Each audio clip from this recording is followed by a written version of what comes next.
Just wanted to let everyone know the meeting hasn't officially started yet, but I have started live streaming, so watch the conversation talk. Just that it has started.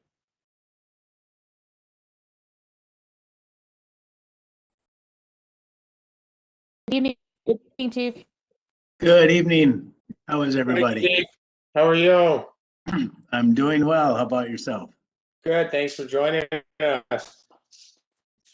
You bet.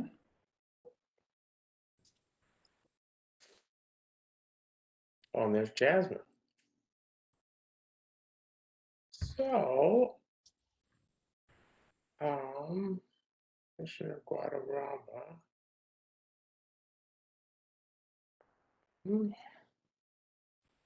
That's all I don't see. Maybe we'll give her a minute.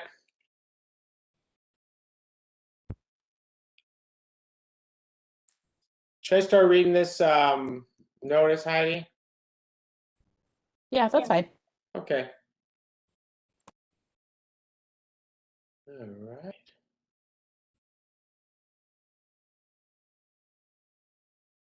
All right. All right. Well, welcome to the April 27th meeting of the Human Rights and Relations Commission. This meeting is being held electronically to comply with the governor's Stay Safe Minnesota order. Members of the HRRC staff are participating virtually. For members of the commission, please remember to mute your microphone when you're not speaking and raise your hand if you want to speak. Commissioners, please remember to keep your camera on throughout the duration of the meeting. We ask that you do not use the chat function as we meet unless you are having technology problems, which we never have any of those. We will have roll call votes for each motion this evening as well as for adjournment.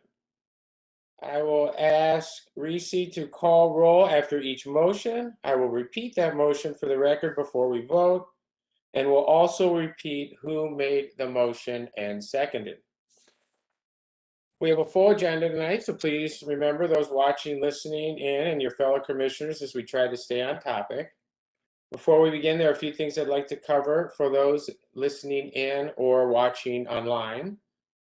The public had two ways to view the meeting tonight.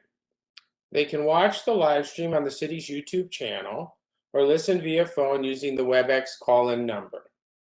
There is no community comment during the meeting tonight. The city is committed to hearing and receiving your input on matters. The public can send in comments to the City Council or HRRC through the Council Correspondence web form on our website. The recording of the meeting will also be available to watch on the city's website tomorrow. Go to the Watch a Meeting link under the I Want To tab on the homepage. Thanks in advance for your patience as we work to conduct this meeting online. Thank you.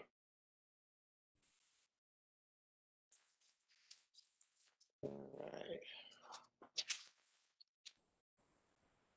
Well, what do you think? Call to order, Heidi? Okay. Go ahead and call the meeting to order. City Fellow Kareem, will you do roll call, please? Chair Epstein? Here. Commissioner Edwards? Here. Commissioner Felton? Here. Commissioner Guadarrama? Commissioner Ismail? Aye. Commissioner Ross? Here. Commissioner Stiegel? Commissioner Bennett? Here. Commissioner Stringer-Moore? Here. Student Commissioner Lichenberger? Here. Student Commissioner Mirza? Here. Student Commissioner Bourne? That concludes roll call. All right, thank you. Can we have a motion to approve the meeting agenda? So moved. Commissioner Bennett? Yes, Chair Bernstein, I have a request to add an item to the agenda before it's approved.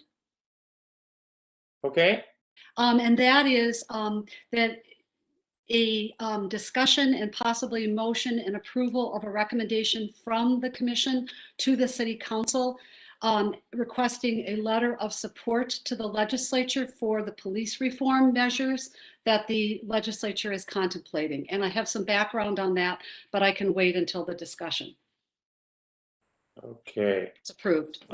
Where on the agenda would that go? Would that go under special recognitions? Will we add that as C? Might be staff, might be comments under Yeah. 7. It would most likely be under chair and member comments. Well, Okay. if there's a motion, right, Oh. there would be a motion to, you as a commission would decide. That's why I think it would have to be So- like 5C or something. Yeah, you can certainly go ahead and put it under 5C, since there would Okay. have to be a motion as a commission. Let's add, for 5C, we'll add a discussion on a letter of support to the legislature. Okay, do we have a motion to approve the meeting agenda with the addition of 5C? So moved. Commissioner Mark. Felton made the motion. Do we have a second? Second. Second, Commissioner Stringer Moore. Commissioner Stringer Moore with the second. City Fellow Kareem, will you do roll call, please? Chair Epstein, Aye. Commissioner Stringer Moore, Commissioner Edwards, Aye. Commissioner Felton, Aye. Commissioner Ismail, Commissioner Ross, Aye. Commissioner Siegel, Commissioner Bennett. Aye. That concludes roll call. Motion carries. Okay. And now we need a motion to approve the meeting minutes. Make a motion, yeah. So Commissioner moved. Ross, make a- So do moved. we have a second? Commissioner Ross made the motion, Commissioner Bennett seconded. Oh, I'm sorry, do you have a question? Go ahead. With corrections to the minutes? Are they Yes, yeah. at this time? Yes, we do. I have 2. Great. The spelling of Deb Holland's last name, new Secretary of the Interior on page 3, that's spelled Halland. And the spelling of Susan Brower, State Demographer, on page 4 is Brower. Okay, I see the second one. City Fellow Kareem, did you catch the first? I did. Okay. Okay, any other changes to the minutes?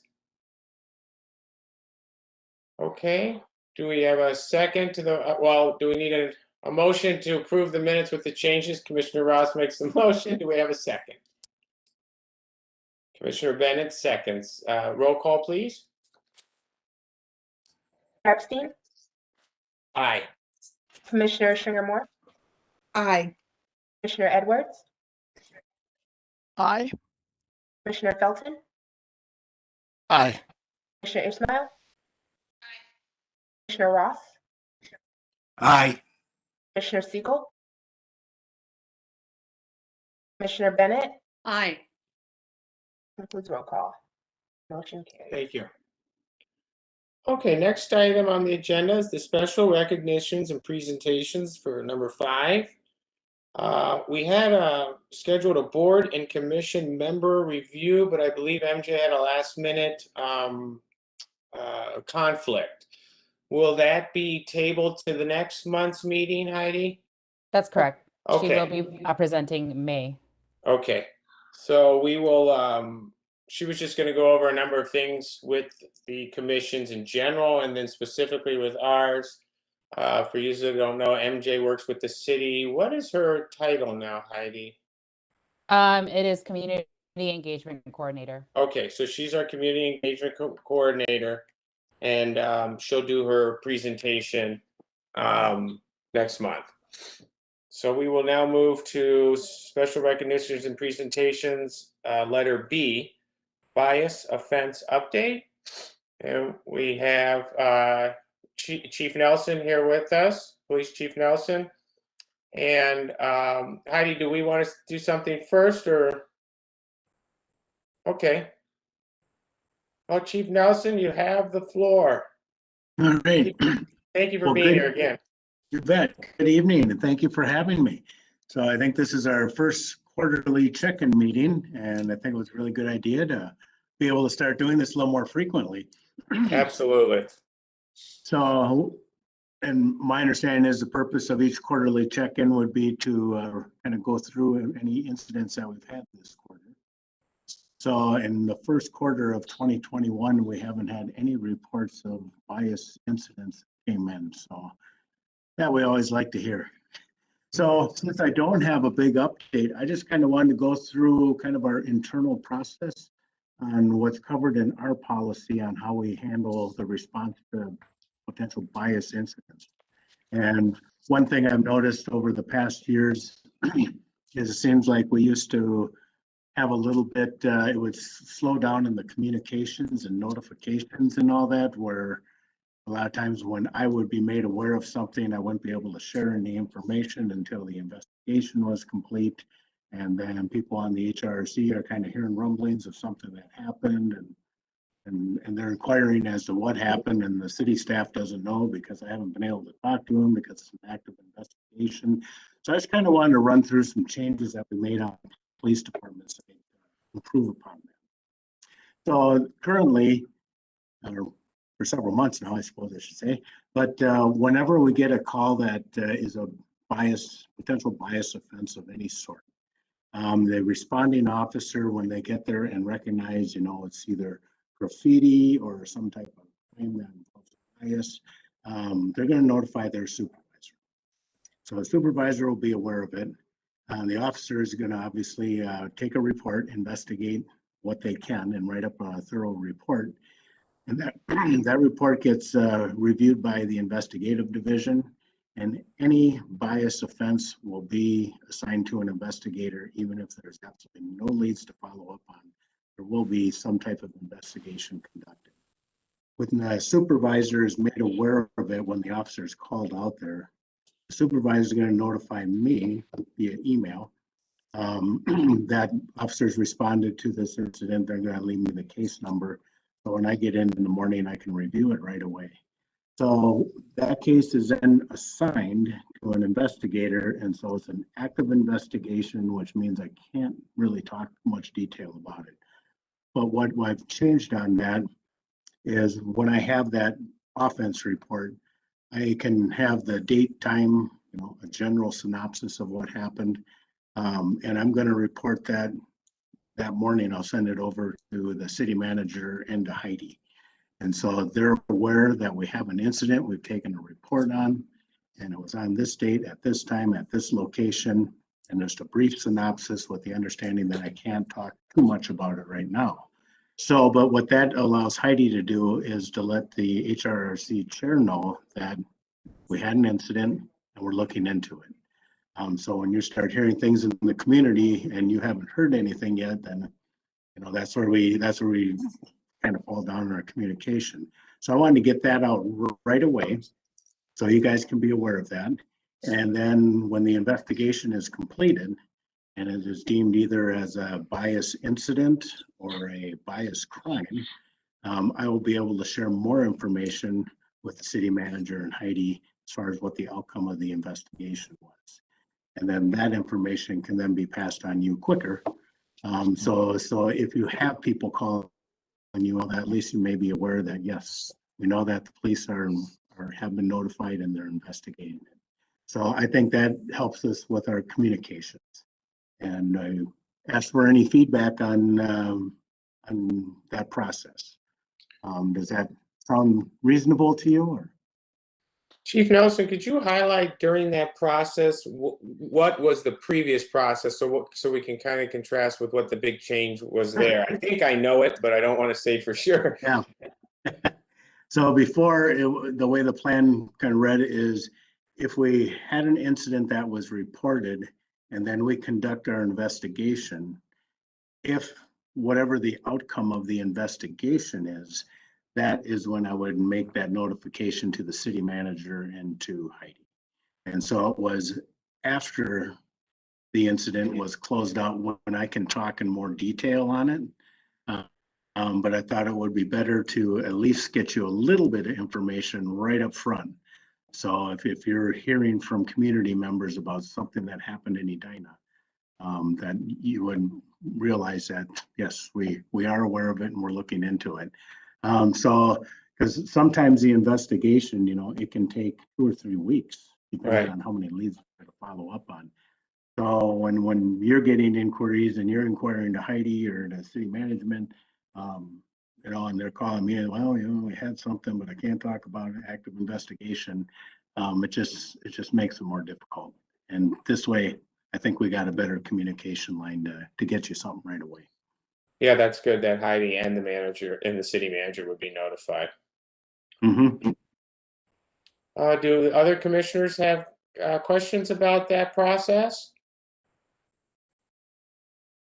Okay. All right. Oh, well, like I say, I don't have much of an update for you, but I just wanted you to know that we have made a few changes over in 2020 on how we handle these and how we do communication. That's great. Well, Chair Commissioner Epstein. Felton.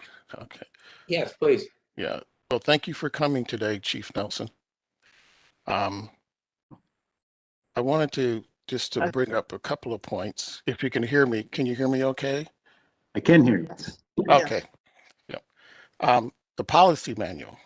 I wanted to congratulate you and thank you for posting that on your site. I looked at it this weekend. It was there. There's 2 things I'd like to mention though. It was difficult to find. And so one, I'm wondering if it could be placed on your landing page as a good faith or transparency thing. Mhm. And then 2, there were maybe 2 different references that said it's in process. So it's a little inconsistent there. Yeah, I can email you those page numbers. So it was. It reads something like the policy manual will be posted first quarter of 2021. And so it's to be posted, whereas it's Okay. already posted. Yep. Okay. I'm not the best when it comes to updating our web pages, but Oh, yeah. Yep. yes, we have completed that, so we do want to get that taken care of. Yep. So, and when you talk about the landing page, are you talking the landing page of the police department webpage or like the city web? Yes, it would be the police department's webpage. So the very first page you come to when you select police department. Mm-hmm. Okay. Because Heidi, right now, I can't remember exactly what you have to click on to get to that.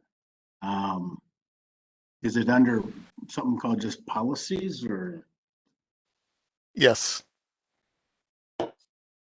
It's Yeah, so if you're looking at the page, you would have to go to the left-hand side, and then it is the 6th one down on the right-hand side where it says policies.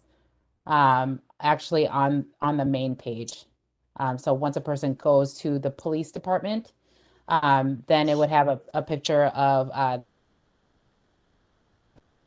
the units and then police.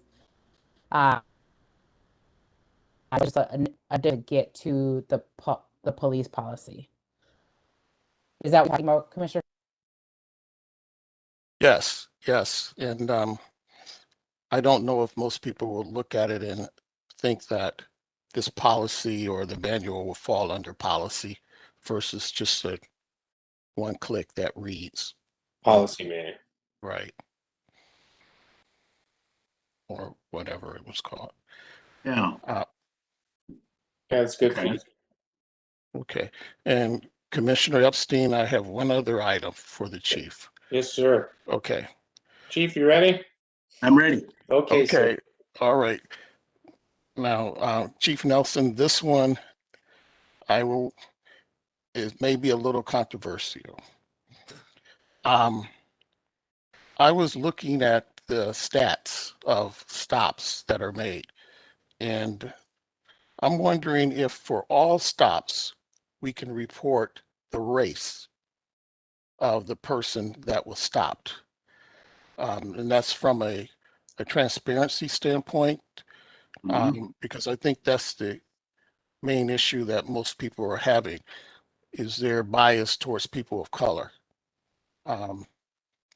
So right now, they do provide the race for someone that's taken into custody, but is not there for all stops. So that was all. Correct. Yeah. Yeah, and part of our problem with that is when we take someone into custody and an arrest report is written, then we do collect the race data. Traffic citations, the state of Minnesota does not have race data on traffic citations. And when we give warnings, we don't collect race data on that. So what we are in the process of is, trying not to go in too much detail, our current records management system, we purchased in 2007. And at that time, collecting race data wasn't a priority. And so our system, you can put a lot of that information in, but trying to extract it is very painful and very cumbersome, I suppose I should say. And a lot of the times we just don't have the data, like on all the traffic warnings and all that. So this year we're in the process of getting a new RMS system, and we probably won't be able to implement until 2022. But the demos that I've been with a vendor we selected, I asked about that. I said, you know, collecting race data is huge now, and they were very well aware of that.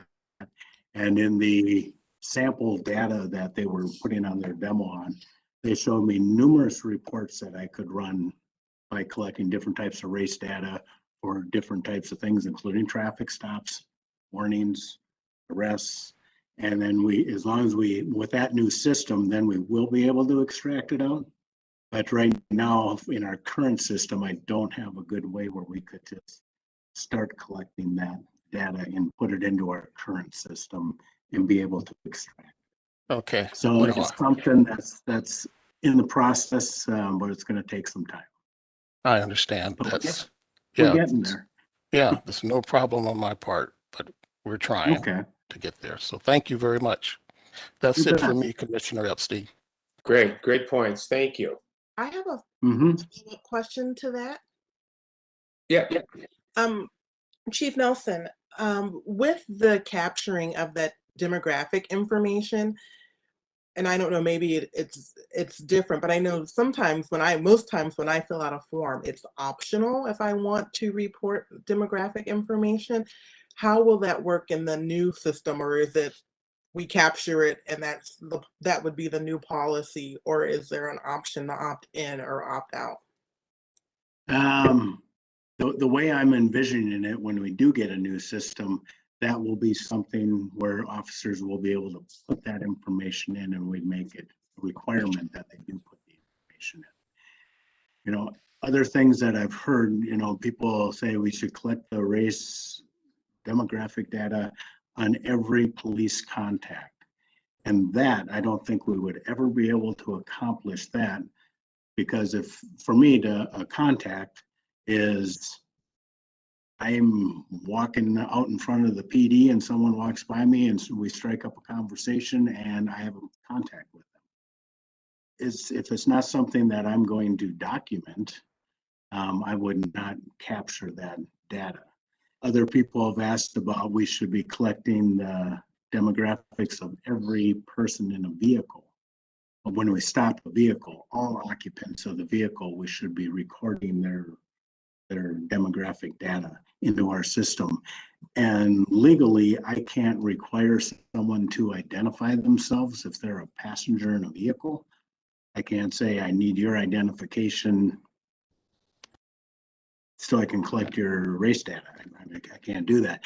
To put it into our system, we have to have, you know, a name to affiliate it with, contact. But so when it comes to something like that, I mean, legally we can't do that. Or legally we can't identify people who are not operating the motor vehicle and are just a passenger and aren't doing anything. So that's where it gets a little bit tough when you say all police contacts we should catch them on. All police contacts where we take some type of enforcement action, whether it's a warning, a citation, an arrest, or taking a report from a crime victim, that's what our new system will be able to gather and we'll be able to extract. That make sounds sense? great. Yes, it does. Thank you. Mr. Okay. Nelson, Mr. Nessel, Yeah. do you have in your new data, you are going to collect positive and negative interactions, period? It would be on any interaction that we create a report on or some type of documentation. So your recommendation would be positive interactions versus negative interactions? I'm not sure what you mean by positive. What I'm talking about there is if someone calls in and their car was broken into, and we're going to take a report that their car was broken into, that person reporting it to us, we would collect that on that contact. So that would be, I will assume that would be a positive interaction as well, because you're Yes. helping the community, but negative as well, that you will have a confrontation. Being a police officer, you will have a negative confrontation with somebody else. You will have it in the data as well. I'm Yes. just asking. Okay, thank you. Okay. So, Commissioner Epstein, if you wouldn't mind, Chief Nelson, I looked at the website, and I was really, liked it, was impressed, and I know you're a man of good faith, effort. You will put that forward, so I'm confident in everything that you said today. So I just wanted to end with that. Thank you very much for coming. All right. I mean, that's Commissioner Epstein's You job, bet. but You can do my job anytime, Commissioner Phil. Were there any other comments from any of the commissioners for Chief Nelson? Well, I want to echo Commissioner Felton. We so much appreciate you coming. It's one of the most important relationships that we want to develop as a commission. And just having you here today, I think, is a huge step in that direction. And we so much appreciate the fact that you're out there doing a tough job and keeping us safe. And so thank you for taking your busy time and schedule to meet with us. And we look forward to talking to you next quarter. And if you understand what I mean, hopefully we don't hear from you before then, because that would mean that we had another good quarter in the city. So. Yes. All right. And I will work. Thank you for contributing to the Hennepin County effort as well. I know you threw some officers at the Hennepin County courthouse. I think, what, a dozen? It kind of varied from day to day, but yes, it was up to a dozen. Yeah, that was phenomenal. Thank you for doing that. I do have one more question, Chief Nelson. How can community members support our police officers? Good question. It's not a dumb question, is it? But No. Commissioner Edwards, I want to say Cindy. I feel that our community supports the police department very well. And part of our community support, there's so many different ways. And the easiest is just thank an officer for doing their job. Wave to them if you see them, give them a wave. A lot of people want to donate money to the police department. I always refer them to the Edina Crime Prevention Fund because I'm not sure how much you know about the Edina Crime Prevention Fund, but they're a nonprofit that raises money to help the police department with community engagement programs such as like Citizens Academy and Explorers and different programs that we run so we get more community engagement. 2020 was a real tough year for us, but the more community engagement we can do, the better. And a lot of times that we don't have the funding in our budget to do that. And the crime fund raises money to put towards those programs. We do foot patrol, bike patrol in the parks, just to get our officers out there to make those positive contacts. And that goes a long ways. But those are probably the main ways to support us. will Citizens Academy, you think potentially, maybe, wink, fingers crossed, toes crossed, be back maybe like for Q4 Right. of 2021? Normally we run Citizens Academy, or we always run Citizens Academy, and it starts since. And right now we are planning on being able to do an in-person Citizens Academy. Chief, can you tell us a little bit about what the Citizens Academy is, just for those who may not know? I think it's one of our greatest programs. I think we started many years back, but it goes for about 11 weeks, and you meet one night a week. I think it's Thursday nights, but I'm not positive on that. And it goes from like 6 to 9. It's about a 3-hour block. But in there, you get a behind the scenes look at how the police department is run. And we have probably 18 to 20 officers who instruct at Citizens Academy. So you get a real good relationship going with a lot of our officers. But they will do different types of, we'll show you how we do different types of training, like in defensive tactics and all that. We'll show you how we do traffic stops. We'll do some mock traffic stops where the students can do the traffic stop and see kind of what it's like to approach that vehicle when you have no idea who's in there. But we do tours down through Hennepin County, the attorney's office, the Hennepin County Jail. We have canine demo. We have our SWAT team put on a little demo just so you can see all the different types of equipment that we have. You do a ride along with an officer, and then you do a sit along in dispatch. And that is to sit in our dispatch center and to watch what our dispatchers do as far as multitasking. They have so many different computer screens that they got going at one time, and it is very impressive to see everything that they do. But I'd say the main takeaway, I always go to the First Citizens Academy and talk to the group and welcome them. And the first night's a little intimidating because a bunch of cops in uniform and guns and stuff. People are a little intimidated by that, but I tell you what, by graduation, they're calling the officers by first name and they're talking about the ride-alongs and how great it was, and just the relationships that they build with the officers is huge for me. You see the other side of the police officer deeper than just the uniform. You get to know their personalities and just how we work and how we work together, and the camaraderie in their department and how we treat people. It's an amazing program. Wow. On the graduation night, when I come back, I ask them how was their experience, and we can go on for a good half hour about all kinds of stuff that they really enjoyed about the program. So it's a great one. I was really unfortunate that we couldn't do it in 2020, but Yeah, hoping for 2021. For And sure. would love to have any one of you attend that. It would be great. A community member actually told me about the Citizens Academy and raved about her experience. So Okay. Yeah, I think Ellen did it a couple of years ago. Ellen Kennedy, one of the HRRC commissioners. Okay. So when does that start, Chief? It's normally like the first week or second week of April. I'm sorry, September. It's a fall program. It starts in September and ends in, I think, beginning of mid-November. I may be on your list. That would be great. I come from a family of cops, so it'd be fun to do it. So, and I've thrown this out in the past, and right now it's still a little bit, not so much, but if any of you ever wanted to do a ride along with an officer for 4 hours, I'd be more than happy to set that up for you. With COVID, we kind of stopped doing ride alongs, but as we're starting to get back into things, we still have to have, those people in the vehicle with masks on and that, but we are starting to get back into that.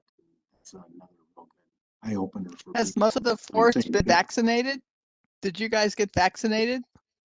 Yeah, we were vaccinated. Our second shots were actually second week of February is when we were all going. Excellent.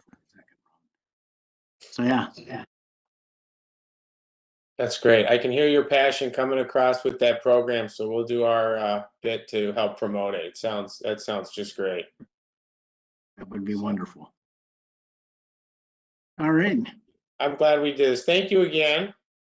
And we sure appreciate your time. All right. Well, you guys have a great evening. And again, thanks for having me. Oh, no, for sure. Thank you. Take care. All right, you too.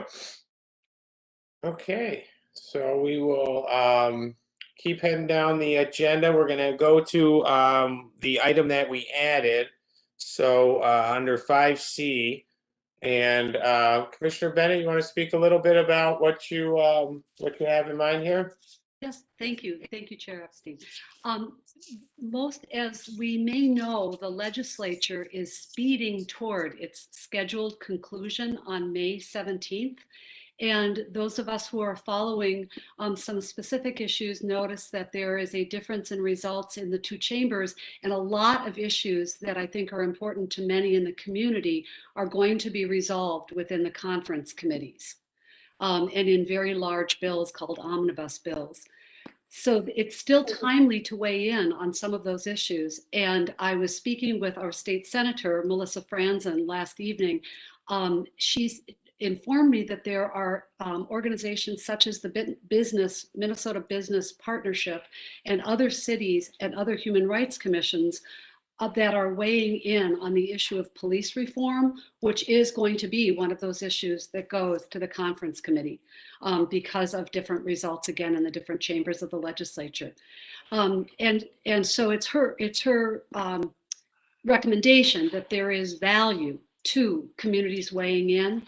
And I know that during my service on the city council, several initiatives came forward to the council on the recommendation of the Human Rights and Relations Commission, and that's what I'm asking this evening. So not for the content of a letter, but that we ask the council to, or recommend to the council that it consider weighing in or sending a letter of support for police reform legislation. I have seen the letters that the Minnesota Business Partnership submitted, and also Isaiah, a faith-based group with many members throughout the community. There were some small businesses that signed on to that Isaiah letter as well. So the specific content, again, would be up to the council, and certainly would not necessarily be all of the elements of legislation, but could be. And that is my ask. Okay, so it would be for our commission to present to council the request, is that the right word, or a recommendation that they then draft a letter to the legislature. Does that sound accurate? Yes, and in the past, there are sometimes been a sentence or two or a paragraph in support of that recommendation. Sure. And in this instance, I would emphasize the timeliness of the issue, the importance of the issue, and the fact that that this is something really of importance statewide, and that we would think that it is timely for our community to take a stand in favor. So Staff Liaison Lee, do we then bring up a motion, and if it's approved, you'll bring that to council, or is there more that we would need to do in this circumstance? So for this sounds like it would be advisory communication to city council. So it would be a letter crafted to city council from the HRC to indicate that you are supporting this particular legislation, then kind of what your recommendation is for city council for their next step. Should we bring up the motion, then have the discussion? Or... Question. Yeah. When is the next city council meeting that they could even vote on this? Is it occur before or after this conference? Commissioner Bennett, sure. First Tuesday of May. The council meets on the first and third Tuesdays of the month. So before the 17th, of course, yeah. Okay. So it'd be tight timing, but it would be before. Point of information, just on the process, I know that normally, we sometimes establish a committee to create something like this, and then it would need to come back to the commission. How could we expedite it that if it is voted to move forward, that we would trust the committee to draft the advisory to go to council so that it doesn't have to come back to the commission. That is, I mean, as a entire commission,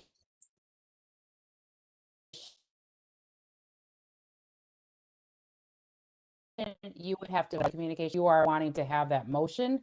You as a collective whole would have to come back for a potential like special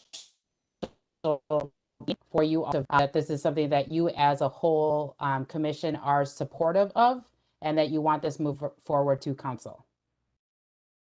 I think you broke up during a little of that, Heidi, and I missed some of it. I heard something about we'd have to come back. Is that? Could you? That's Could you correct. try to? Did anyone else? Sorry. Did that break up just on mine or? No, it was broken. Okay. Yeah. Probably my entire so since this is coming from the entire commission, you as an entire commission would have to vote on the content of so knowing that Can we vote there by is email?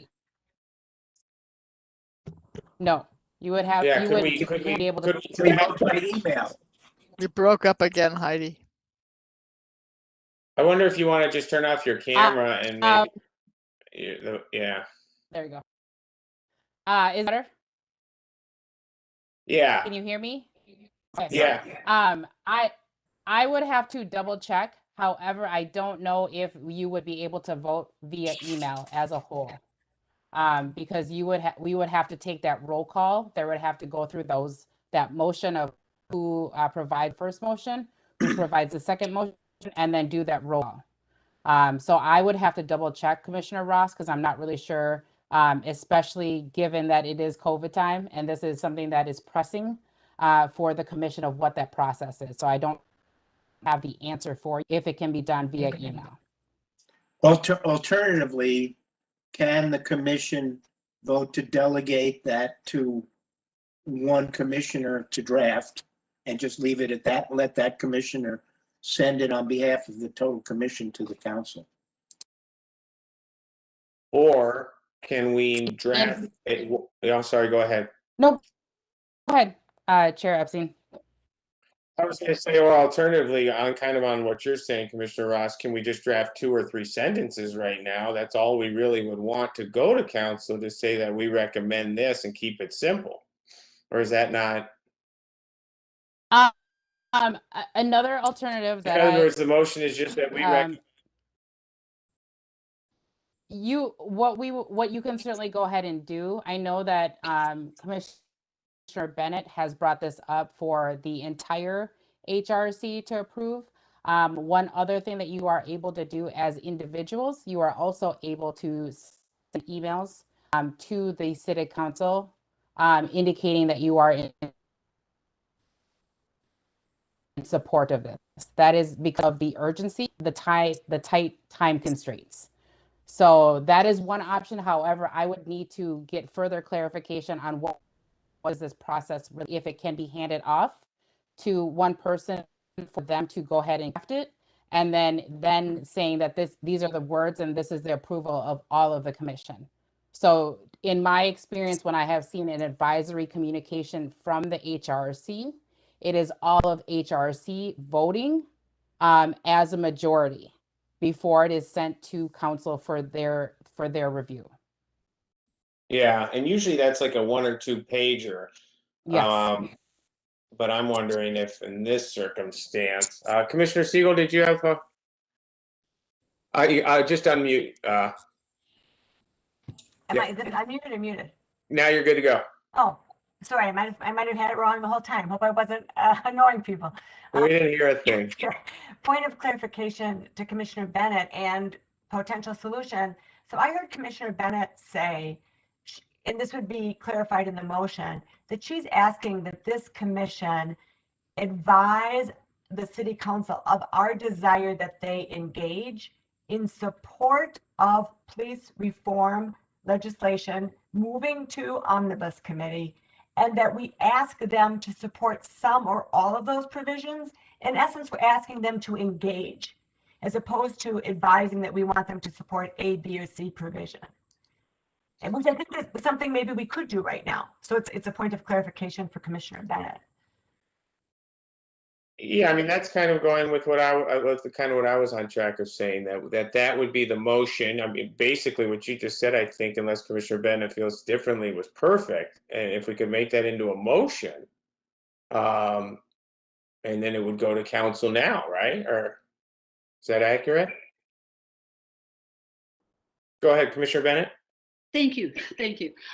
Yes, as a council member, I received lengthy advisory communications, but I do not think this needs to be. And several times that advisory communication contained actual substance of what was requested, like the form of a letter or a resolution.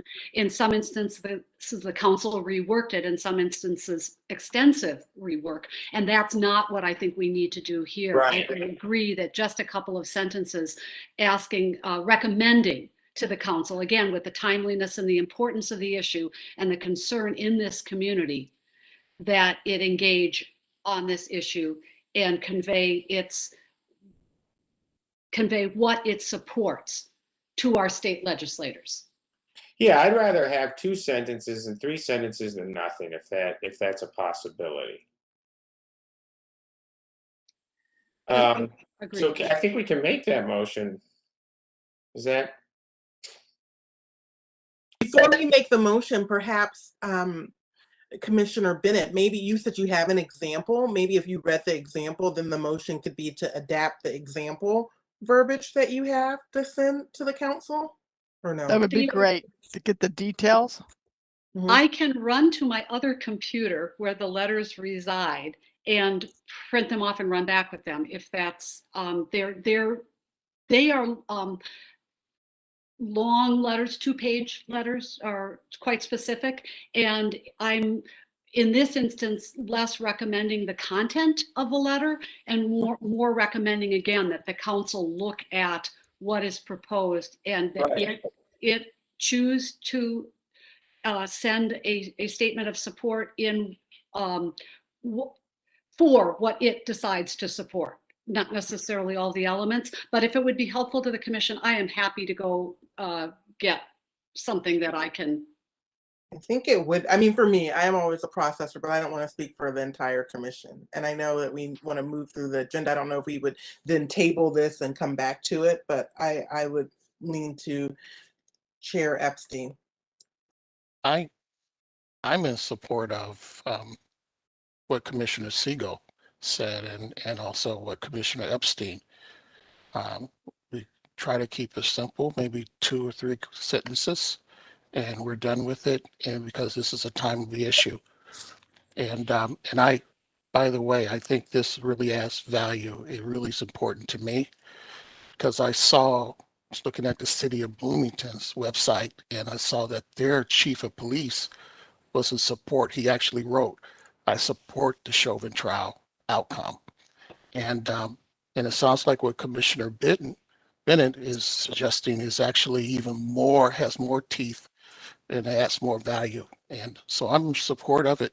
But I recommend that we do it quickly and we just make it 2 or 3 sentences. Yeah, as long as that follows all the rules that we have to abide by, I am as well. I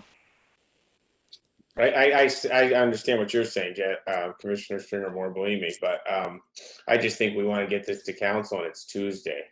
No, I agree. I mean, I know time is of the essence, so I mean, I just want to make sure that everybody has the information. And that on the business partner, what we're voting on, you mean, like what we're supporting? Exactly what we are exactly supporting. Right. Looks like Commissioner Guatemala. Yes, I have a really, specific question for Johnny. Exactly what do you mean with police reform? What exactly we're supporting or not? Exactly, like in maybe 2 sentences, tell us. Well, I really want to be sure because I mean, police reform doesn't mean anything, means many things to different people, and I want to be sure that are we going against our police, or are we going, what are we doing? So one of the reasons why I didn't bring specifics to this meeting is because there is one bill that is passed in the House. There are measures that have been proposed in the Senate, and it will be the conference committee that works out. And so specific elements I think are important when it comes to what the council would put in a letter. Right. But I don't feel that we as a body, I'm not asking this body to make specific recommendations. I would be, again, recommending to the council that the council look at this, understand that it's something of concern in the community, and that we as a commission are recommending that the council weigh in on this issue as it proceeds to resolution in the legislature. Yeah, that's what's so great about what Commissioner Siegel said, which is basically, we're just saying engage in this process. We're not saying support it, go against it, don't. I mean, you know, as individuals, we may say that, but what we're saying at this body is we know that it's an important process. We know that there's a number of groups engaging in it, and we would encourage our council to look into it. But Chair Epstein, just for people's comfort, I am going to go and at least make a quick copy of the business partnership letter. I will be, if I may excuse myself for just a minute and turn my camera off, I will be right back. Okay. So, Staff Liaison Lee, then would we have this read to us? Yeah, if you are able to go ahead, and what I'm hearing from all of you is the request is for city council to engage in this process. It doesn't have a, is not leaning one way or another, but really just being able to weigh in from city council standpoint. And so if the request or the advisory communication is that, and that is sentences, so that this can be crafted and also put into the city council agenda. That's certainly turnaround time. I know that with advisory communications that have previously been submitted to city council, they are lengthier. So just being able to have where all of you as a commission are able to approve the actual verbiage on that, that is important, because there is that majority that has to happen in order for an advisory communication to be sent to council. Just one thing, the council meeting is next Tuesday. However, for it to be inside the council packet, for the council to actually receive it, it has to be, you guys have to vote by this Friday, or it has to be ready to go by this Friday. Right. That's why I'm saying it's kind of tonight or not going to happen. So I don't know if the letter then is even, I don't want to say relevant, but would change what we're voting on. Well, I mean, we can always bring up the motion once Commissioner Bennett is back and see. It seems to me that somebody, and maybe it's Joni or I don't know, somebody should just draft 2 sentences. And we're spending too much time on irrelevant stuff. Somebody just write it out. I don't think we need to read the letter. I don't think we need to see the letter, because we're not opining on any particular issue. We're just asking the commission to engage itself. It seems to be a simple 2 sentences. Well, the council, not the commission, right? Yeah, the council. The council. I'm in agreement. So am I. Okay, someone want to make that motion? Okay, Commissioner Bennett? I move that the commission issue an advisory communication to the council requesting that, in light of the timeliness and importance of the issues of police reform, that we request that the council engage with our legislators, and if it chooses, issue a letter of support of measures that our legislators are recommending be adopted. So, Do we need to say Exactly. anything about, do we need to say anything about the timing and to whom they should be sending the letter? I would advise, include the words to our legislators and the legislature, our legislative delegation and the legislature. And the timing, yes. We could add, I've mentioned timeliness, and we could add that the legislative session ends on May 17th. okay. So City Fellow Kareem, do you need that read again? Or are we? I think we're good. I'll replay it in the end for the parts that I did miss in that sentence, but I think we're good. But I do need a motion. No, I need a first and a second, sorry. Well, I just want to make sure everyone understood the motions. Okay, so yeah, then we'll ask for a second. Second. Commissioner Felton seconded. Roll call, please. Chair Epstein, Aye. Commissioner Edwards, Aye. Commissioner Stringer Moore, Aye. Commissioner Felton, Aye. Commissioner Ismail, Commissioner Guarama, Commissioner Ross, Aye. Commissioner Bennett, Aye. Commissioner Siegel, Aye. motion carries. Okay, great.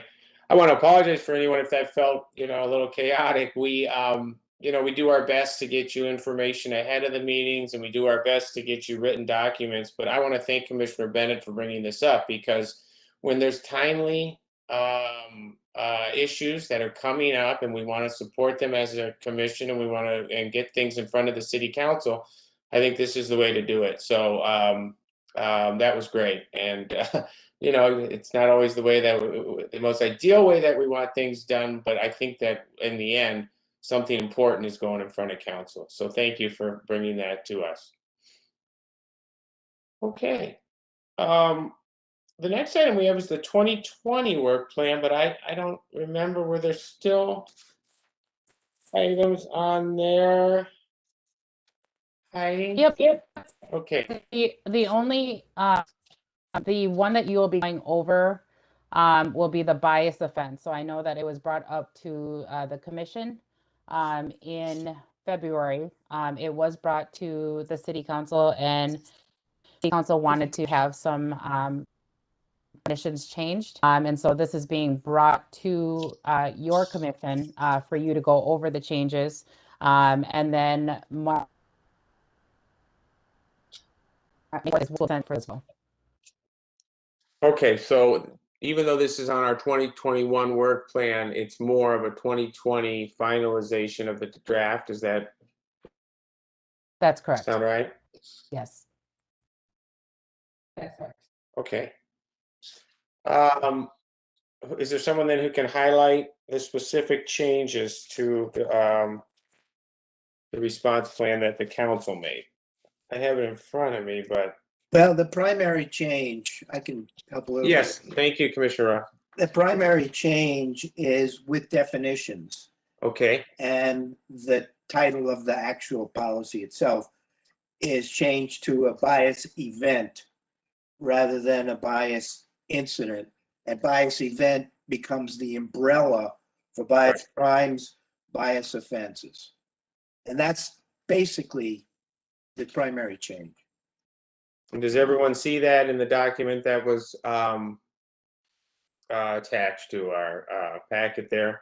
And then under definitions, does everyone see the 4 bullet points there? That's where we're referring to. Okay, and is this then a motion that we're making to bring back to council? So moved. Yep. Second? Second. Second. Okay, Commissioner Felton seconds. Roll call, please.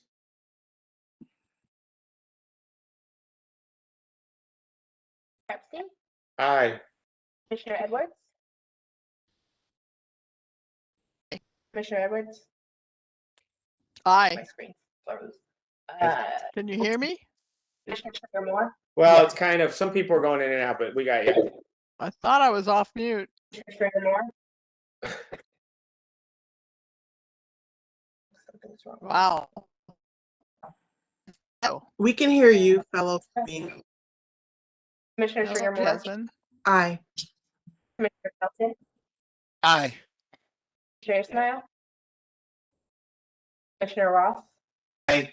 Commissioner Siegel, Aye. Commissioner Bennett, Aye. Commissioner Guatemala, Aye. motion carries. Okay.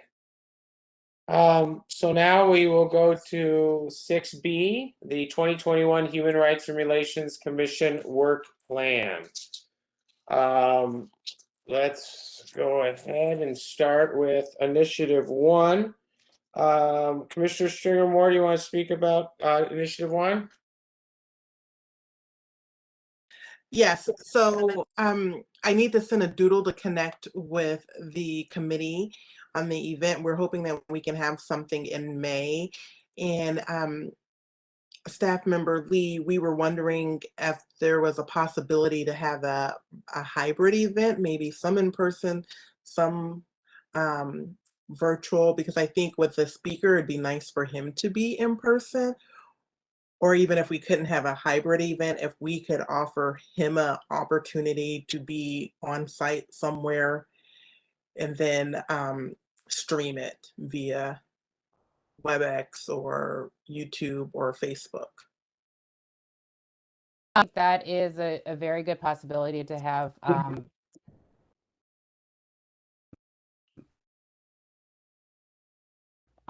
so really thinking about that, we are still within COVID guidelines, so we would have to see what's available within the city and to be able to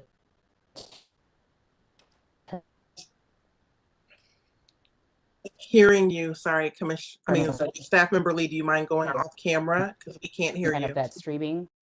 Okay. So can you hear me okay? It's kind of in and out, so let's try again. Go ahead.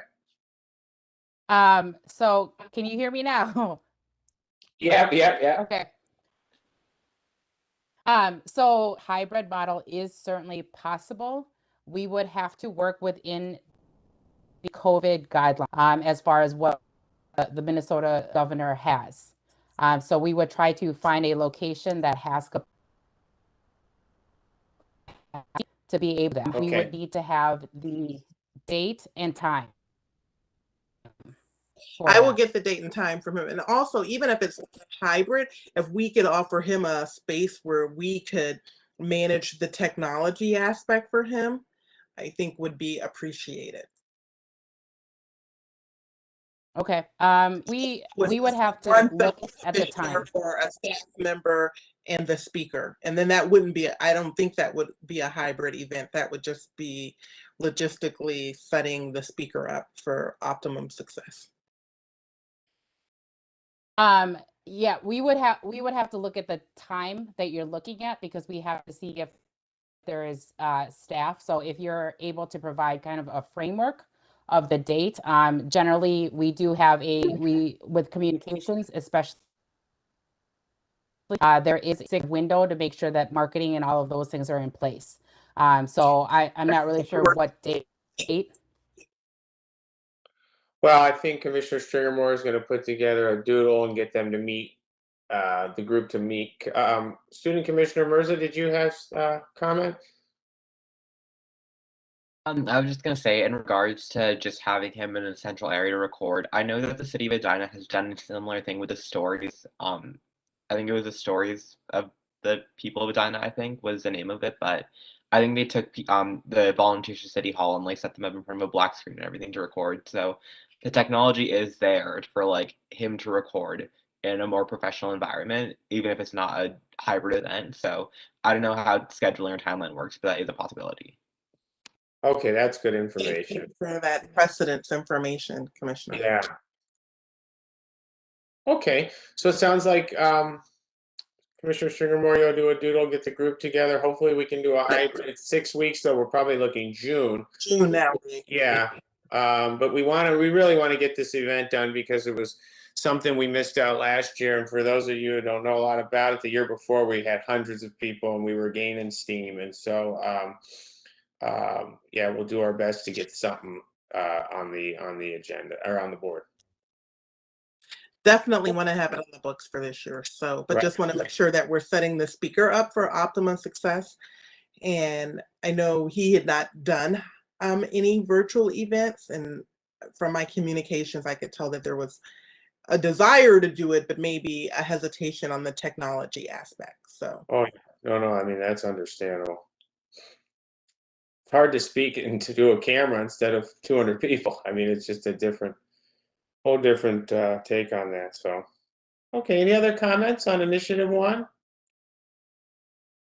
Great.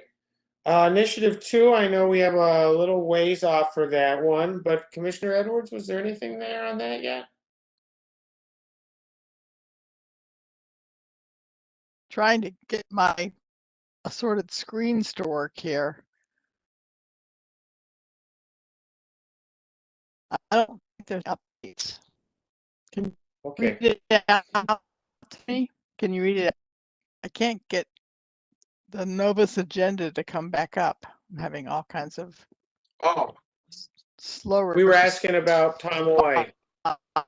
Time. Tom Oy is, I think, a fall event, so I don't think we do a whole lot in the spring. Yeah, that's what we were kind of saying. So, okay, well, you'll probably get the group together in the next month or so.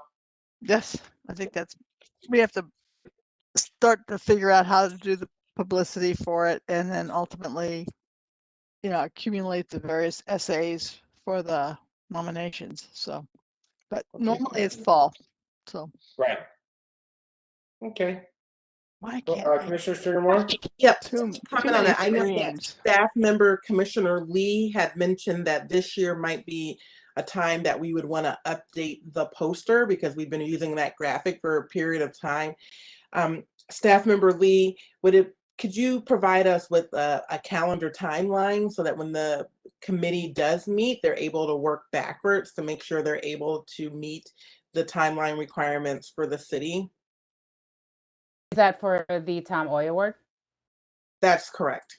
Yep, and I provided that last year for the committee as well. So I have emailed them, so they know the timeline for that, and I will do that again this year. Okay, great. Okay. So initiatives 3 and 4, we had an excellent recap, and I will hand it over to Commissioner Felton for 3 and 4. Thank you, Chair.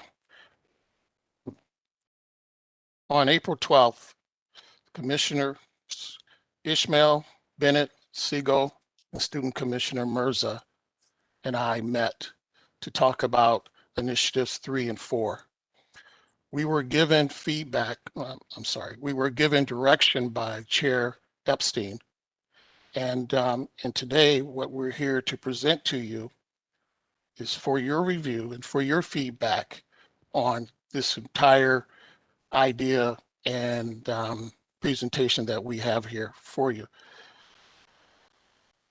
I'm going to ask that the other commissioners join in, and I'm going to ask Commissioner Ishmael if she wouldn't mind sharing the mandates and the parameters that Chair Epstein provided. And based upon those mandates and parameters, I'm going to ask Commissioner Bennett and Siegel to give a high-level overview of what we are planning for initiatives 3 and 4. And then to conclude the evening, or to conclude the presentation, I'm asking Student Commissioner Mirza to give a quick recap and summation. And that's it. So if I can turn it over to Commissioner Ishmael to give us the mandates and parameters that we were working under.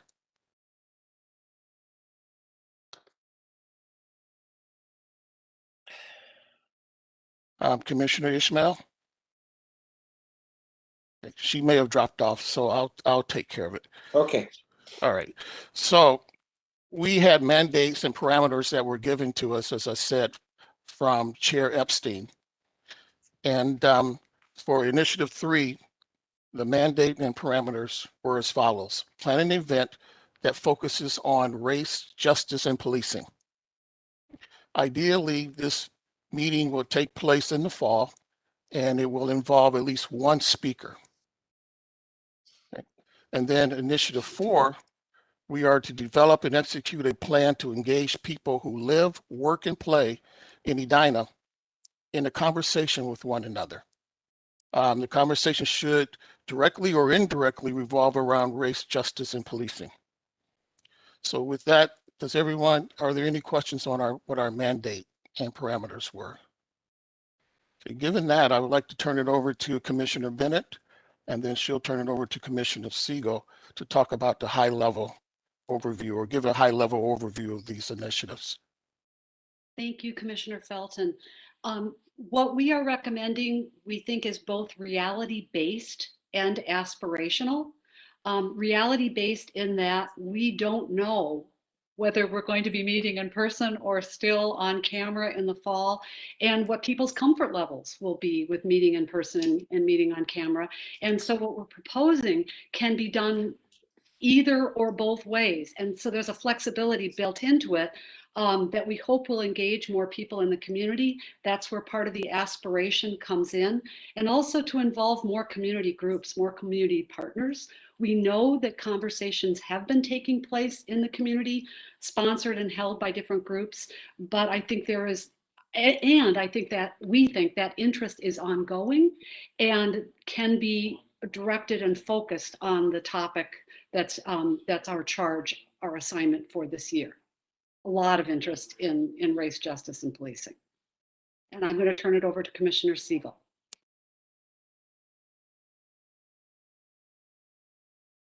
Thanks, Commissioner Bennett. What I'm going to do is just frame. Commissioners. Can you hear me? Go ahead. Yeah. We're good? Okay. I'm going to build on what Commissioner Bennett set out and just describe a little bit the way we're envisioning both Initiative 3 and Initiative 4, and then the link between them. So we are planning on Initiative 3 as the capstone event. We are targeting the fall of 2021, and it sounds like we have a few things going on in the fall. So the sooner we're able to get our date set, the better. We are sketching Initiative 3 as in all likelihood, I'm pausing in my language because it will depend on the timing of the 3 related trials related to the Derek Chauvin trial that just concluded. But a recap of the trial or trials and its implications for policing and our society is what we're aiming for Initiative 3. What we want to do before the fall, and as Commissioner Bennett said, this is going on in many venues in our community. We want to create a series of community conversations using the framework of read, watch, and listen, and create kind of a curriculum that will then relate to the capstone event. So between now and the fall, we want to create a series of smaller events where community members will get together and either have a book discussion, watch a documentary or other film, and we have a number of ideas in queue, or listen to a podcast. I will say that we are well aware, me in particular, because I'm the incoming chair for the League of Women Voters Race Justice Action Committee, which is similar work. And I know Commissioner Stringer Moore is with the Edina Community Foundation, which is doing similar work too. So we would hope that as we do those community events, we will have the opportunity to collaborate, bolster, support, work together with others in the community. So that's kind of high level. Big event in the fall, that will be Initiative 3, but then we're going to build up to it in a series of events that we have just begun to sketch, and that is kind of our next phase. Again, assuming the way we've just laid out sounds positive to the rest of this commission, and I think once we hear from Commissioner Mirza, then getting feedback will be more than welcome. Great. Commissioner All right, Brown? I think it's my Or turn. Marissa, yeah. Sue. Perfect. So as a quick summary of what we've discussed thus far, first up is a read, watch, listen program, which, as you saw above, involved books, watching documentaries or movies, and listening to podcasts or radio programs if possible. Then a discussion, which was a group discussion hosted by community partners at the end, with potential larger in-person or virtual community discussion, which is hopefully hosted by the HRRC, and that can be seen in Initiative 4. And finally, learning from leaders, which it has the potential to be a panel discussion with a Q&A, and we're still under discussions on if it will be virtual or live, which ties into Initiative 3. Yeah. So first of all, I just realized that Commissioner Ishmael is Ramadan right now, so she's celebrating that. That's the reason why she wouldn't join in. So sorry, Commissioner Ishmael.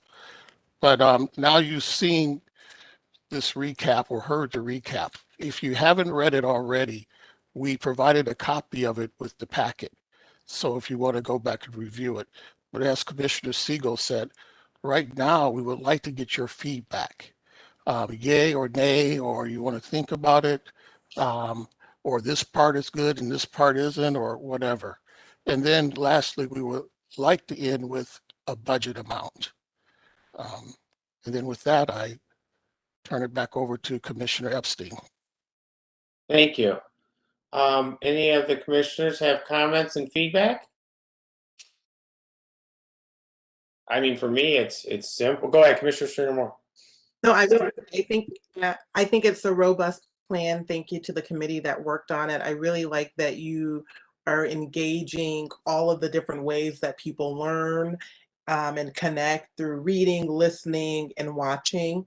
And then the opportunity to connect with other community partners and community organizations. I think it hits all of the, criteria, things that I would think are important. So thank you very much.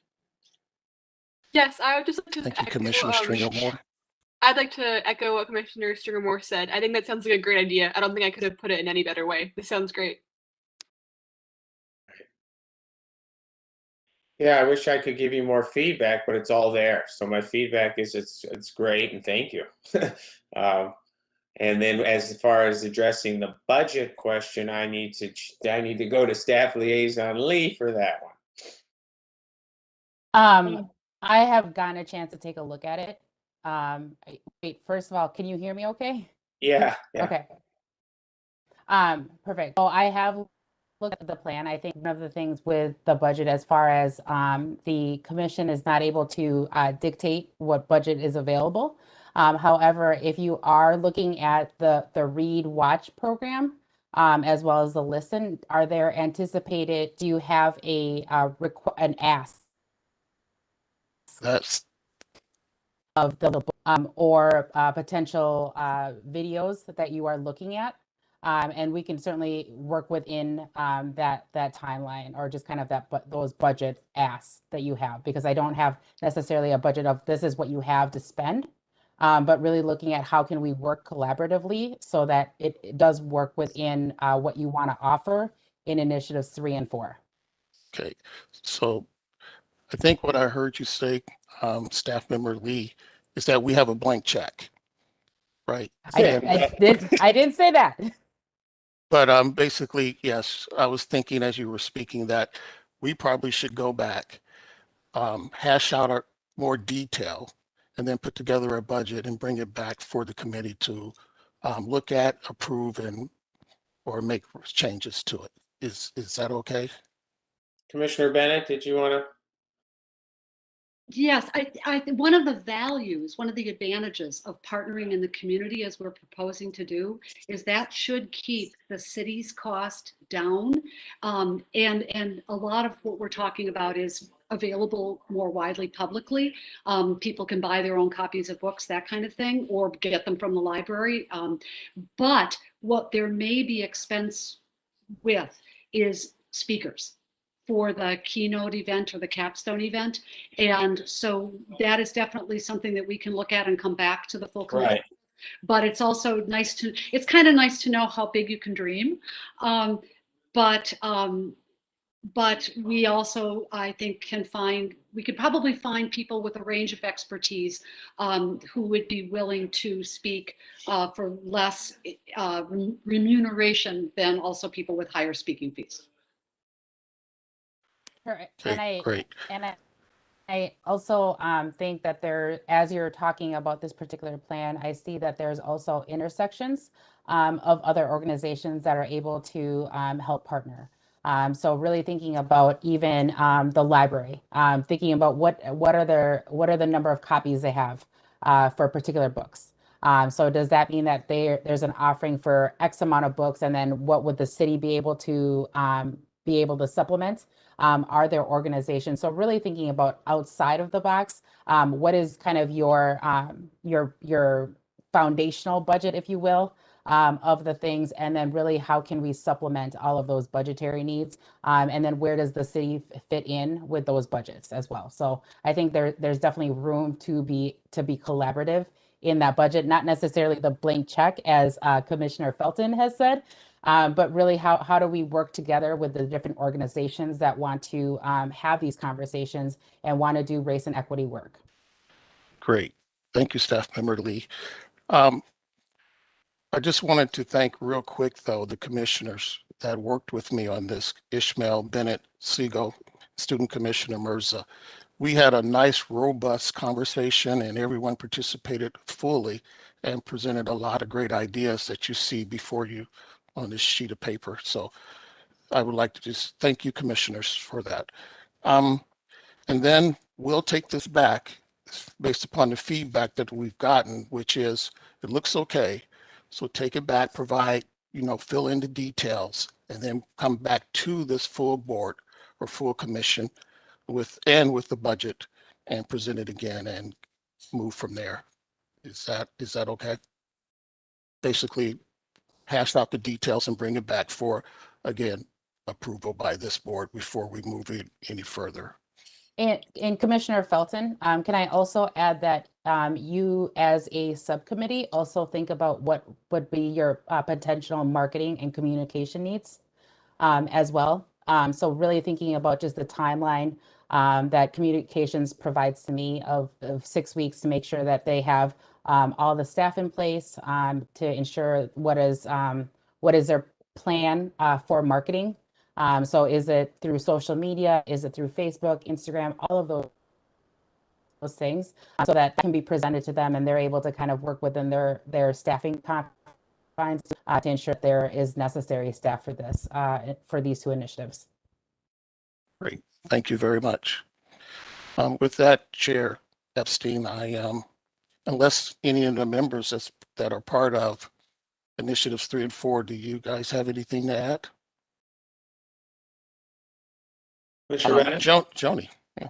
The one thing I would urge is that we set a date for the capstone or keynote event sooner rather than later, and perhaps we can come back in the May meeting with some suggested dates, avoiding big things like Thanksgiving and also board and commission meetings, understanding that we may be virtual or we may be in person. So we would be looking at facilities and we would be looking at city technical capabilities when those would be available.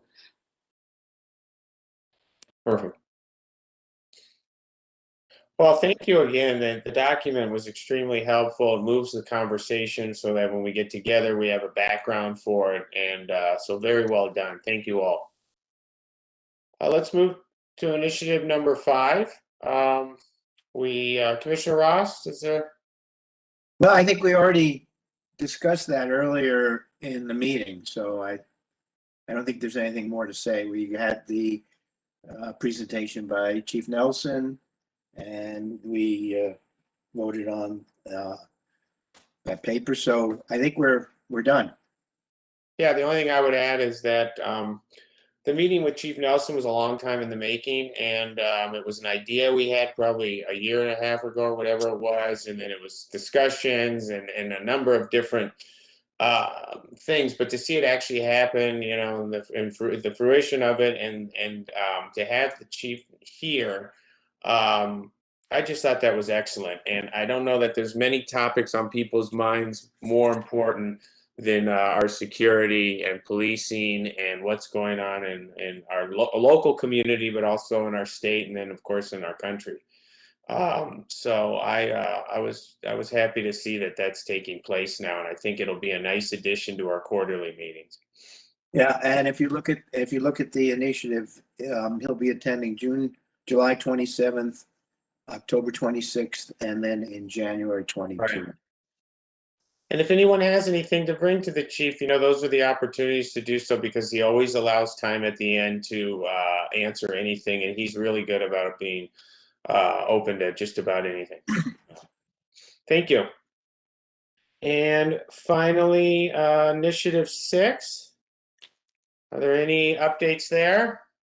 No, there is not any updates. I am still in conversations with the Parks and Rec director.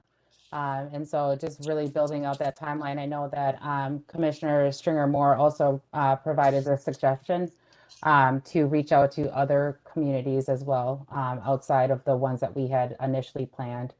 So we are trying to get contacts for those communities. Great. Thank you. We'll now move to chair and member comments. I'm going to move across my screen here. So Commissioner Ross, you're up. I have nothing. Okay. Commissioner Bennett. Thank you. I wanted to let the group and the public know that Professor Duchess Harris did speak to the League of Women Voters at our morning meeting on the 8th of April.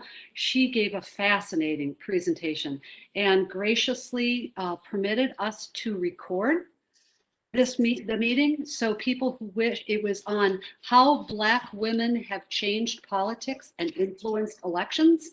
And anyone who wishes can access the recording on the League website at www.lwvedina.org, and it's under past events. So looking at the title of the event will take you to a link to that meeting. In addition, I had mentioned last month that we would be having a May morning meeting on the census results. I'm sure people have seen that Minnesota kept its 8th seat in Congress by 89 votes. 89 people. Mark. And stay tuned, because two of the states in the last 30 years have sued over results. So we don't know if New York will be take us to court or not. But the final results that will really tell us more about our community will not come out until the fall, and they will be used for redistricting. So we've done 2 things. We have rescheduled that May meeting for a coffee and conversation with our Hennepin County Commissioner, Chris Latondras. Some of you may know that affordable housing is one of his passions. So if you're available that morning, bring a cup of coffee and join us in learning more about his work and goals. And again, if you're not a League member, you could just go to the League website, lwvedina.org, to register for that link. It's free and open to all. And we've rescheduled the census presentation to the morning meeting of Thursday, February 10th. It actually gets a meeting on the calendar for our next year. So that will be the state demographer, Susan Brower, speaking on the census results. And again, time to ask questions and kind of dig into what those results mean for our community. One more League event coming up is Attorney General Keith Ellison is our annual meeting speaker this year.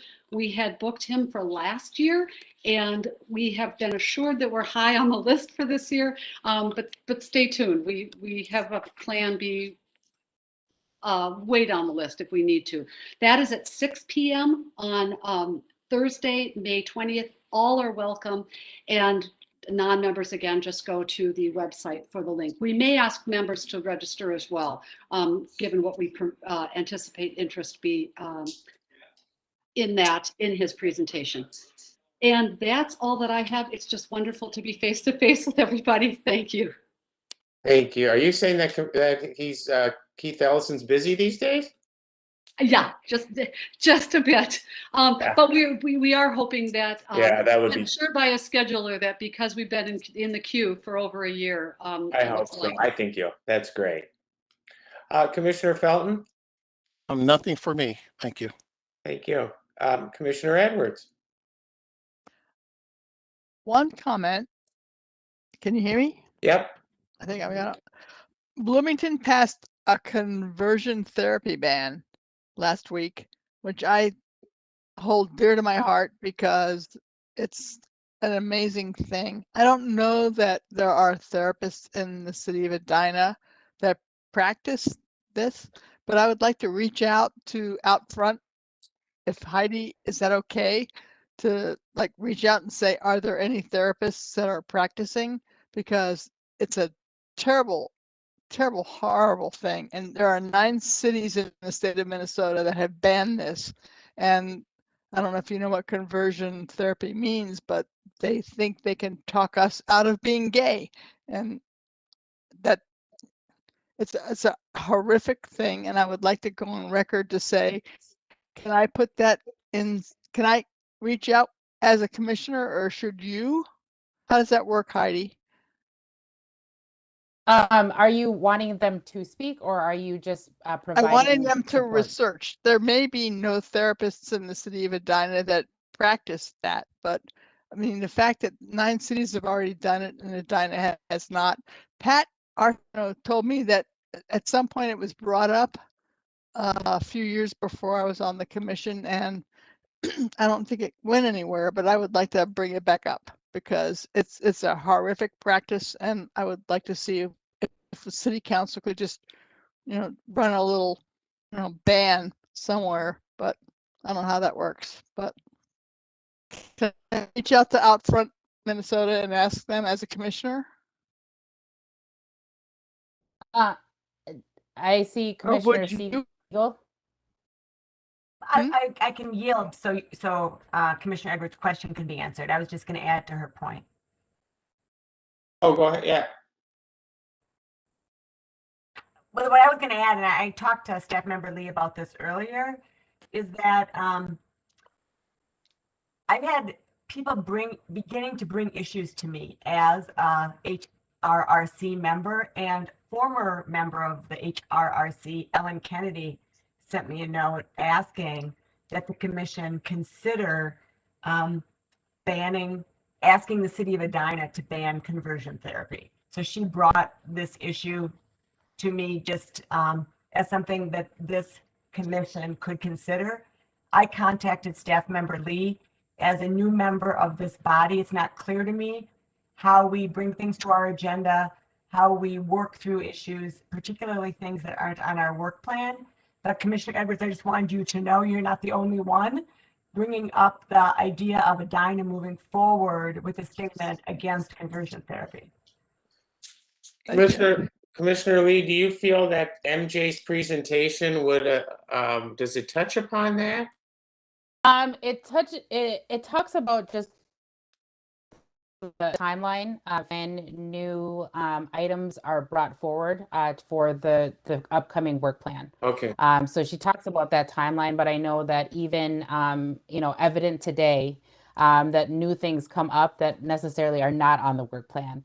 And so even as staff members, we have received the emails from folks as far as having the city going ahead and indicating that they are banning conversion therapy. And there has been conversation in it. And there was conversation with the city attorney.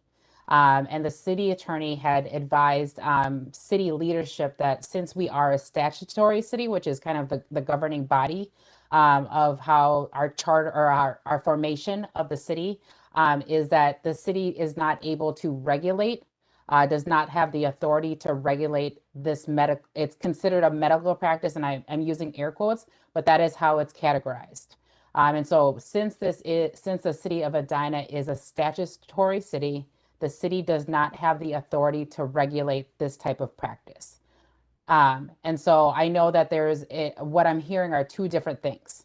One I'm hearing is that, for the city to say that whether it's through an advisory communication or some sort of voicing that advocacy piece, which is clearly different than Edina saying we ban these 2 things, right? And so That is something that I will have to see what's like from a commission. More than likely, it would be an advisory communication. But I know that this has been brought up previously, so I do need I need to research this a little bit more because I am emerging pattern come from requests from outside of the HRC. Right, because I think Pat Arsenault said that it was brought up before I was on the commission, and I don't know what the result was, but I just wanted to write it into the comments and see what I could do to help. So, then obviously I think it's awful. Yeah. And then for it to be an advisory, Some kind of advisory, yeah. If yeah, that's we would the, have to put it on the agenda for next month, and the way to do that is and to, there may be no practicing, therapists. therapists in the city that are doing that, but we could reach out and find out, because I think Outfront was doing some homework to find out who was doing, and that's why Bloomington passed it last week. So It's amazing they get these. We don't want anybody moving to Edina and practicing it. So It's amazing they get to use the word therapist. All right, Student Commissioner Lichtenberg. I don't have much to say. I guess I could just say I'm excited for Thursday because Student Commissioner Mirza and I will be representing the HRC in the Youth Commissioners Climate Action Program. So I'm excited to do that. Oh, I didn't realize that was going on. If you need assistance with anything, let us know. That's great. can we watch it anywhere? I believe Sabine and I were sent a Zoom link. I'm not sure if everyone can watch it, or no, it's not Zoom, it's WebEx. But I can double check. Oh, pressure's on now. Let's go to Commissioner Stringer Moore. Hi, everyone. I am sharing, staff member Lee told me if I'm correct. I'd like to share an article. Can I place it in the chat? Or should I send it via the Google listserv? Yeah, if you're able to go ahead and send it via Google listserv, that would be great. Do you want that to be up right now, Commissioner Sugarmore? No, no, it doesn't have to be up right now, but I can just follow up in an email. I wrote an article of my reflections post the verdict last week that I would just like to share with my fellow commissioners, and it was published by Twin Cities Business Magazine. So that's what I will be sending via the Google documentation or Google process. Thank you. Thank you. Commissioner Guadarrama. Yeah, I just put it in the chat. We have the Minnesota Advisory Committee to the U.S. on Civil Rights. We're having the next briefing about policing in Minnesota, and all of you are invited to participate. We have public comments at 3. The briefing starts at 12, and we have wonderful speakers. I sent Heidi the link, but I also put it in the chat. It starts at 12. This April 29 at 12, from 12 to 3. There are amazing speakers, and it's a lot to learn about policing in Minnesota. I welcome you to participate and also to be we have public comments. So if you, I think Commissioner Strang will be great if you can participate as well too. Thank you. That's so on topic. Thank you. Commissioner Siegel. No updates on events. I want to thank staff member Lee, who has been getting to help me understand our processes, and I would very much welcome a group discussion about when and how we begin to create a feeder to next year's work plan, so that there's groundwork done ahead of time, and whether there's room for that. I think it would appear that many things on this work plan carry over year to year. So not for a substantive discussion now, but that's something that I really welcome learning about. It just so happens people have been coming to me on multiple issues. So learning how to field them, navigate them, put them on a list, and then work them through is something of a mystery to me. So I will welcome a way to be educated about that, recognizing we've got limited capacity, and maybe that can be an agenda item at our next meeting about how, as commissioners, we can field those and then work toward prioritizing for next year. Excellent. Yeah, and I'm sorry that MJ wasn't able to be here. She is the kind of the guru when it comes to a lot of that. Not that staff liaison Lee is not as well, but that was a lot of what she does talk about. And so unfortunately, it wasn't able to happen tonight. But I know next month she plans to be here. So thank you, Student Commissioner Mirza. Nothing for me. Okay. I see Commissioner Ismail there. Can you hear me okay?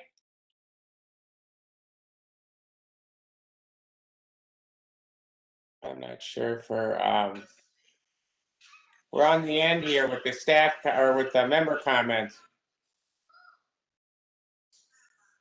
Yeah, I'm not sure if she's connected. Well, unfortunately, I don't think hers is working. Are you there? Okay. Can I say one more thing? Yes, of course. Yeah. I wanted to thank Heidi for putting together this community conversation this past week. I attended the first night or the first day, and it was really good. When it first came out, I was kind of confused in how I thought maybe it conflicted with initiatives 3 and 4, but after attending, I realized that it doesn't, and it's well worthwhile if you get a chance to attend that. It was very good for me. So I also had the opportunity to attend just a little bit of yesterday's in-person session, but I had to leave early due to work. Yeah, and there's one more event, I believe, coming up, and Heidi may speak to that. I have very few comments. I just want to thank everybody for their patience when we're dealing with technology. It's not easy, and meeting in person is a whole different feeling, and a lot of us haven't even ever met in person, and so I think we're all doing an excellent job under the circumstances. I appreciate everyone's patience. When I'm virtual, it's not the easiest thing for me. And so the city's done a nice job setting this up for us, and the staff members are so helpful getting this done. And I'm glad everyone endures and is very patient. I also want to mention that one of our members, I always like to hold up my little articles, but I don't know if you can see that Jasmine was in the Star Tribune about her Courageous Conversations series. I actually still get a physical newspaper, so that tells you where I'm at. But it's just so neat to see our members, and she was also in the Edina Racial Justice Forum where they highlighted Jasmine's work with community conversations, and I know a lot of us are in there. And we got the Jasmine bump for the renaming of Garden Park too. Yeah, I see that. The total commission thing. They just reached. That is all the commission on. You can have all the thunder. Don't you worry about it. Good job, Jasmine. That worked great. It's really nice. It's a really nice article. It's in the April Edina about the Yancey Park rename. Yeah, and then the other one was in the City of Edina brochure that we got on Edition Edina, it's called, and it came out in April. So that's great. Commissioner Ismail, were you able to connect and do you have any comments for us? Yes, sorry, I couldn't use my headphone at the same time, open up my camera. It didn't work together. I have to take out my headphone. But yeah, I just want to thank. Turn up your vol, gal. Can you hear me now? Nope. A little bit louder.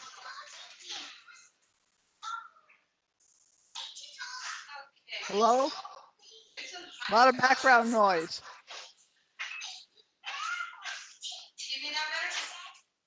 It's still hard. Sounds like you're in a gym.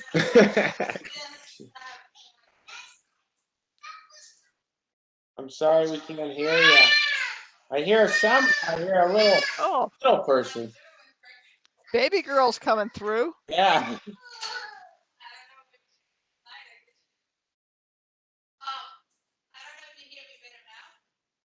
I can make it out. Yeah.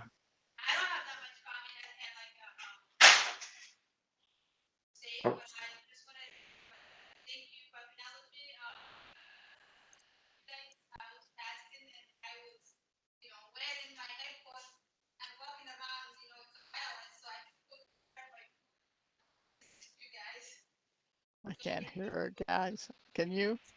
Not well. I'm sorry, Commissioner Ismail. We're just having a hard time hearing you. Could you perhaps type it in the chat for us, Commissioner Ismail, so that we could get your comment, please? Yeah, she may try that. If you guys see that on the right there, you have the chat button. So something pops up. But unfortunately, we're just not getting it. But I was hoping to get an opportunity to hear from her. So, and then staff comments. Do we have staff liaison Lee? I just have a couple comments. One is thank you, Commissioner Felton and Stringer Moore for attending the community processing space. There was a tour that was scheduled, and so the last one is being held on Thursday from 3 to 4:30 at Centennial Lakes, and that has a capacity of 60 people, and we are still accepting responses for that. And it is being facilitated by a licensed therapist that just goes through different processes for being able to have conversations about what people are experiencing and getting different techniques for for self-care and just being mindful. So that was kind of the premise for that. In addition to communities having a processing space, staff members are also having processing space as well. So staff members have also 4 that were being done virtually. So that is one update. The other update, which I did talk to Commissioner Siegel about, is just the Just Deeds. And so the city staff members are working on that. I know that it has increased to 11 cities that are going to or that are potentially participating or that are fully participating in that program. The city of Edina is listed in that. However, the staff members that want the city to participate, want to take it another step further. When you think about racial covenants, it is not enforceable. And so just the renouncement is a process, and it's an acknowledgement of the history. What staff members of right now are really looking at what is the connection for the renouncement, or excuse me, the unenforceable, unlawful racial covenants to where current zoning is. How has that translated into different ordinances? And so we want to think about it from a systemic work, in addition to participating in the Just Deeds. So I know that there has been a lot of community members that have reached out to me saying, why are we not part of that? It's more than just being part of the Just Deeds. It's really implementing it so that there is sustainable change and impact that we can see. So that is the update for Just Deeds. If you are hearing that from other folks, I know press releases have been sent out. I was at City Council presenting an update, as well as Addition Edina. And so just to let you know that the city is working on that, staff members want to have impact in the next phase of after the renouncement of racial covenants. So it is taking a little bit longer, but we want to be intentional in that. Okay. Well, I believe that's everybody. So do we have a motion to adjourn? So moved. So, go ahead, Cindy. by Commissioner Felton. Do we have a second? Second. Second, Commissioner Ross. Roll call, please. Chair Epstein, Aye. Commissioner Edwards, Aye. Thank you, Heidi. Commissioner Stringer Moore, Aye. Commissioner Felton, Aye. Commissioner Ismail, Commissioner Ross, Aye. Commissioner Siegel, Aye. Commissioner Bennett, Aye. Commissioner Guadarrama. Motion carries. All right. Well, thank you, everybody. Good night, everyone. Good Yeah, luck. thank you. Good night. Wait to hear about how your competition goes. Yes. Yeah. Thank Bye. you. Thank you.